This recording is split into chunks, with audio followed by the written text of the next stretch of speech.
Coming up on Mountain News at 5:30, Hunter Biden is found guilty on all 3 charges in his federal gun trial.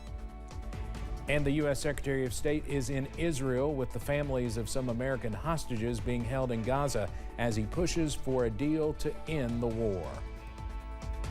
Don't you believe it? We had highs in the 60s and 70s today, and I hope you enjoyed it because tomorrow's going to be a different story. We'll talk about that in the First Alert forecast in a few minutes. Dedicated to Southern and Eastern Kentucky, this is WYMT Mountain News at 5:30. Good evening, I'm Steve Hensley. Hunter Biden has been found guilty on all 3 felony charges in his federal gun trial. The charges relate to the purchase of a revolver in 2018 when prosecutors argue the president's son lied on a mandatory gun purchase form by saying he was not illegally using or addicted to drugs. Special counsel David Weiss reacted to the guilty verdict today, saying no one is above the law. It was these choices and the combination of guns and drugs that made his conduct dangerous. Second, no one in this country is above the law. Everyone must be accountable for their actions, even this defendant. Hunter Biden faces up to 25 years in prison, though first-time offenders do not usually get anywhere near the maximum. The judge did not set a sentencing date. There will be much more about this later on the CBS Evening News. Police in Atlanta, Georgia are investigating after several people were shot at a mall in the downtown area.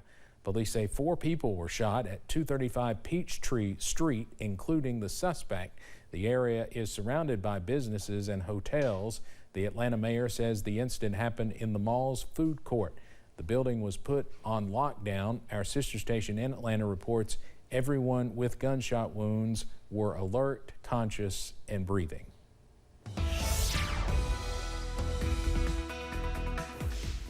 All right, temperatures today were in the 60s and 70s, making for a beautiful day out there, but that changes starting tomorrow. Numbers for today made it to 72 in Jackson, 71 Prestonsburg, 69 in Pikeville, as well as Grundy. Clintwood only making it to 65 degrees, 70 in Weiss, and then upper 70s from Harlan down to Jonesville over towards the Jacksboro area. Right now, can't ask for better weather in the middle of June, can you? Temperatures in the 60s and 70s out there. 68 in Prestonsburg, 67 in Pikeville, 75 in Manchester, 73 in Williamsburg, Monticello. Good evening to you guys there. 74 degrees. All is quiet on the satellite and radar, and we can give this a break for the next several days to at least Sunday night going into Monday. That's our next chance of precip. High pressure is in control and it's going to stay in control for a while. We'll get on the back end of it as we go into the second half of the work week. So headlines for tonight, another cool evening. The warming trend begins tomorrow, and we're talking heat indices in the triple digits. And I'll tell you just exactly when that'll take place in the First Alert forecast in a few minutes. Steve, over to you. An update now on a story we first brought you yesterday. A man wanted in Carter County for reportedly running over a police officer with his car has turned himself in. Grayson police say Christopher Carpenter turned himself in at the Carter County Detention Center this morning. Officers tried to pull him over yesterday, but he hit one of the officers with his car. Another officer then fired his gun at Carpenter's car, but he took off. A woman once featured in a West Virginia documentary is in jail, accused of killing a cat and stealing items from a home. According to a criminal complaint, police were called to the home in East Williamson in reference to a burglary. The woman inside the home claimed Sue Ann White broke into her home by busting a window and kicking her front door. According to Williamson police, the victim told officers White killed her small cat by stomping on the animal's head. Former President Donald Trump is trying to get the classified documents case against him dismissed again. A federal grand jury last year indicted Trump on charges of taking classified national defense documents from the White House after he left office. He's also accused of resisting the government's attempts to get them back. Yesterday, Trump's legal team filed a motion saying that the boxes of documents were tampered with in the FBI's search of Mar-a-Lago in 2022. Attorney General Merrick Garland says attacks on the Justice Department have become dangerous for our democracy. In a Washington Post op-ed, Garland wrote his department will not be intimidated by these attacks. He wrote that public servants are being threatened for just doing their jobs.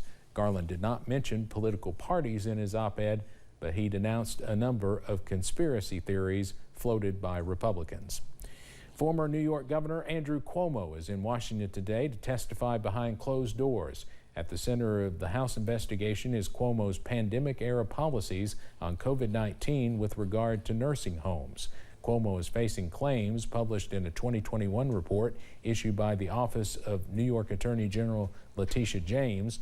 That report indicated that the number of COVID-19 nursing home deaths in New York was larger than the number that the Department of Health was reporting.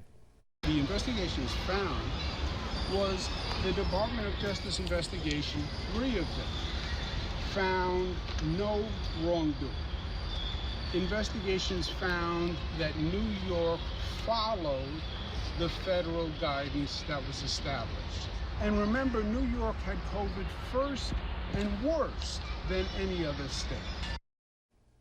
Cuomo served as New York's governor from 2011 to 2021. He was succeeded by current Governor Kathy Hochul.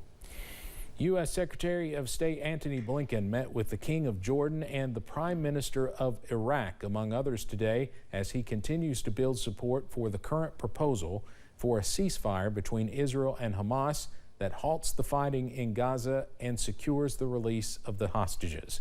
CBS's Michael George has the latest. U.S. Secretary of State Antony Blinken at a conference in Jordan Tuesday announced more than $400 million in additional humanitarian assistance to Palestinians and called on Israel to help make sure the aid gets to those who need it most. Israel has taken some important steps to open more crossings to address obstacles to the delivery of assistance, but it can and must do more. Blinken also said Israel needs to take further steps to reduce civilian casualties. Earlier in the day in Israel, Blinken met with families of hostages who are still being held in Gaza. We're working every minute to bring everyone home. Blinken is in the region, pushing the proposal that President Biden put forward to end the 8 months of fighting and secure the hostages' release. Please raise their hand. On Monday, the UN Security Council approved a resolution endorsing the phased plan. Hamas communicated a positive response to the proposal late Tuesday. A source with knowledge of the talks tells CBS News negotiations will continue to see if an agreement can be reached. It is on Hamas to move forward with this proposal or not.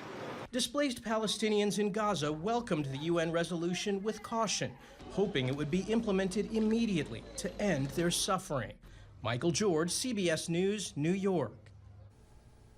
An Israeli government official said today the plan endorsed by the UN would allow Israel to achieve its objectives for the war to end, destroying Hamas's military and governing capabilities, freeing all the hostages, and ensuring Gaza does not pose a threat to Israel in the future. President Biden is heading back to Europe soon to attend the G7 summit in Italy. Nearly 2.5 years after Russia invaded Ukraine, leaders from the world's 7 largest economies are set to impose more costs on Russia and provide more aid to Ukraine. President Biden is pushing a plan to his G7 counterparts that would use the interest from frozen Russian assets, most of it in the European Union, to provide up to $50 billion in loans for Ukraine's war effort.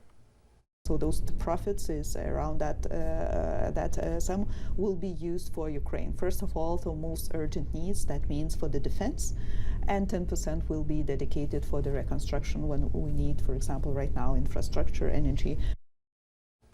Just weeks after President Biden announced increased trade tariffs on a variety of Chinese products, the EU ambassador to the U.S. says she expects G7 leaders to take additional steps to further target China. Coming up on Mountain News at 5:30, many of us make financial goals at the start of the year, but life often gets in the way of seeing those goals through. Why a summertime reset can help. And in the world of weather, we have temperatures in the 60s and 70s now. High pressure is in control, but we're talking dangerous temperatures ahead, and we'll talk about that in a few minutes. Stay with us.